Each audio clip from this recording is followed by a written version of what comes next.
Sebagaimana yang sudah kami sampaikan sebelumnya, ada setidaknya 4 yang melatar belakangi panduan ini. Pertama, pandemi COVID-19 telah mempengaruhi penutupan sekolah di mana kegiatan pembelajaran menjadi pembelajaran jarak jauh. Yang kedua, pandemi COVID-19 mengakibatkan hilangnya kesempatan belajar atau learning loss yang berakibat pada penurunan penguasaan kompetensi peserta didik. Oleh karena itu, kita butuh strategi pembelajaran yang berdasar pada kemampuan dasar anak yang real untuk dikembangkan sesuai kontinum perkembangan kompetensi selama masa pandemi ini. Yang ketiga, pemerintah terus mengkaji kebijakan pembelajaran yang mengacu pada prinsip penyelenggaraan pendidikan selama pandemi COVID-19, yaitu kesehatan, keselamatan, serta mempertimbangkan tumbuh kembang dan hak anak selama pandemi COVID-19. Yang keempat, adanya penyesuaian surat keputusan bersama atau SKB 4 Menteri yang mendorong dan mengatur pertemuan tatap muka terbatas. Lanjut. Nah, prinsip panduan ini ada 3. Pertama, panduan ini adalah alat bantu bagi satuan pendidikan dalam menyelenggarakan pembelajaran di masa pandemi COVID-19.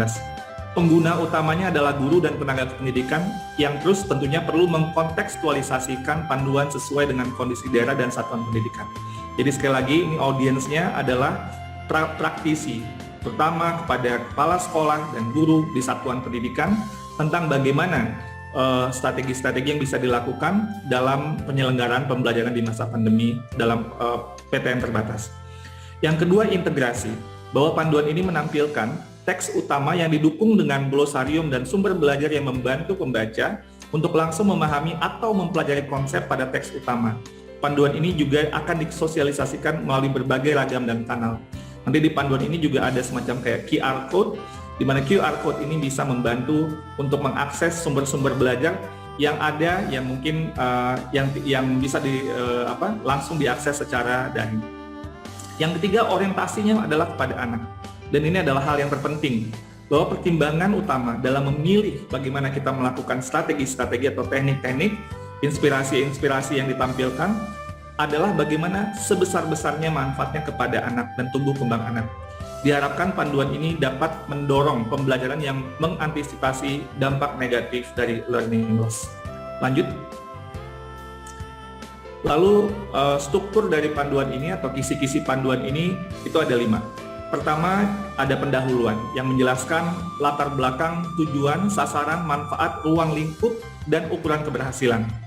Yang kedua, penyelenggaraan pembelajaran PAUD Dikdasmen di masa pandemi COVID-19. Di sini ada ketentuan pokok tentang bagaimana penyelenggaraan pembelajaran untuk PAUD Dikdasmen di masa pandemi COVID-19, tugas tanggung jawab satuan pendidikan, ketentuan pembelajaran tatap muka terbatas, dan sumber pendanaan. Jadi ini bagian kedua, ini perspektif terutama dari kepala sekolahnya. Yang ketiga, ini lebih dari perspektif gurunya, yaitu bagaimana mengimplementasikan pembelajaran PAUD Dikdasmen di masa pandemi COVID-19. Apa konsep-konsep yang bisa digali, prinsip dan strategi pembelajaran di masa pandemi COVID-19, dan juga pengelolaan dan bagaimana contoh-contoh jadwal-jadwal pembelajaran di satuan pendidikan bisa dilakukan, serta juga rencana pelaksanaan dan jadwal pembelajaran kelas atau mata pelajaran. Yang keempat adalah bagaimana terus untuk melakukan penyesuaian, penjaminan mutu. Jadi kita perlu untuk terus memantau untuk menyesuaikan dari waktu ke waktu. Jadi penjaminan mutu ini adalah bagian keempat pembelajaran PAUD Dikdasmen di masa pandemi COVID-19. Dan yang terakhir, bagian kelima adalah lampiran, di mana di sini bisa banyak sekali rujukan, misalnya ada daftar tautan peraturan, tautan sumber pembelajaran, dan poster pembelajaran di PAUD Dikdasmen di masa pandemi COVID-19. Di mana ini bisa untuk kemudian membantu mengkomunikasikan, mensosialisasikan poin-poin penting yang ada di panduan ini. Lanjut. Sosialisasi dari panduan ini setidaknya ada 5 rencana yang akan kita lakukan. Pertama, panduan ini akan dikirimkan kepada Dinas Pendidikan dan Kementerian terkait melalui surat elektronik. Yang kedua, panduan ini dapat dicari dan diunduh secara mandiri di laman https://bersama-hadapi-corona.kemdikbud.go.id dan https://spab.kemdikbud.go.id. Yang ketiga, panduan ini akan disosialisasikan pada rangkaian webinar untuk publik melalui kanal YouTube dan sejumlah unit kerja. Yang keempat, panduan ini akan menjadi bahan pelatihan guru secara daring asinkronus melalui platform guru belajar dan berbagi yang ada di Kemendikbudristek.